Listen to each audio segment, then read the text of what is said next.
Yeah. Can you tell us about Flesh and Bone and why he wasn't really around at the beginning? I personally know the story, but maybe you can let everybody know why he wasn't really around in the first album. But then he ended up releasing a dope album on Def Jam.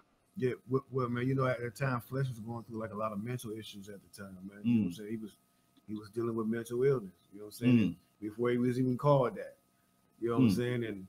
But he was treated with being arrested and thrown in jail and stuff like that. You know what I'm saying? Like, nobody understand what's going on. Even we didn't understand what was going on. But you know, he had a lot of run-ins with authorities when he got out here, and they became very familiar with him. And like, so like, it just so happened every time we had something major to do, like shoot a video or do a photo shoot or like do a single, he was never around because he was like either incarcerated or in a mental facility. You know what I'm saying? Like, so he missed out on a lot of stuff. You know what I'm saying? And it got to a point where Eazy and everybody kind of backed up, and they was like, you know, okay, y'all deal with him, this y'all people, y'all deal with him, but they just kind of backed up. But you know, he went through a lot. You know what I'm saying? He had to go down and sit down for 10 years. You know, that woke him up a lot. You know what I'm saying? And he's doing great now, for real. Yeah, man. Hear that, Doc. Good to hear that. Yes, Frank Torcio says, ask him if Fat Joe stopped him from putting Cuban Link on his solo album. No, not that I know of. Not that I know of. Yeah. Were you guys in the studio with Pac doing the Thug Love? Yeah, Busy was in the studio with him. Okay. Yeah. Okay. Wow. Okay. Any good Pac stories?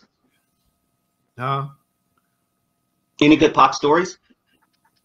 Man, I mean, we only ran into him a few times. You know what I'm saying? Like the first time we ran into him was when he just got out. You know what I'm saying? He was telling us, he was like, man, I just want to let y'all know, like, that when I was incarcerated, I played at Crossroads every day, the original version of Crossroads, not the remix. He was like, I played the original one like every morning in my cell. I was like, bro, that's dope. And then from that point, every time we saw him, we was like, yo, we need to do something. We need to do something. And then they saw each other, and it finally happened.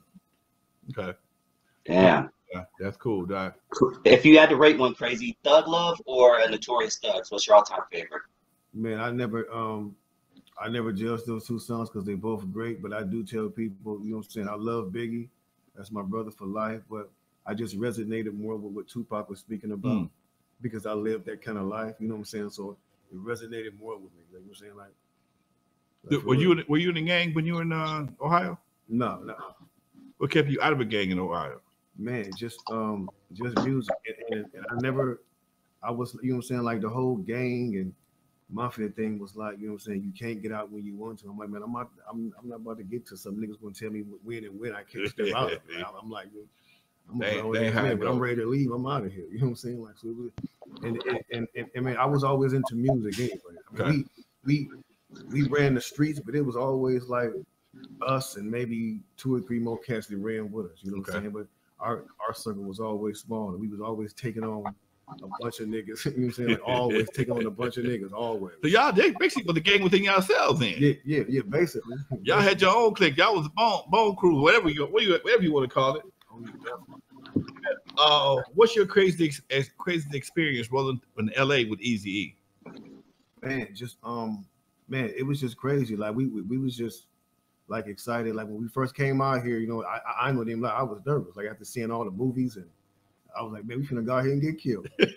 I'm like, for one, because we dressed just like them, we got braids, nigga, they gonna think we from there. And you know what I'm saying? I'm like, so we about to go out here and get into some trouble. But it was so crazy when we came out here, man. We got rolled up on so many times. Like niggas like, where y'all from? But it was the grace of God. We got a pass every time. All right, there you go.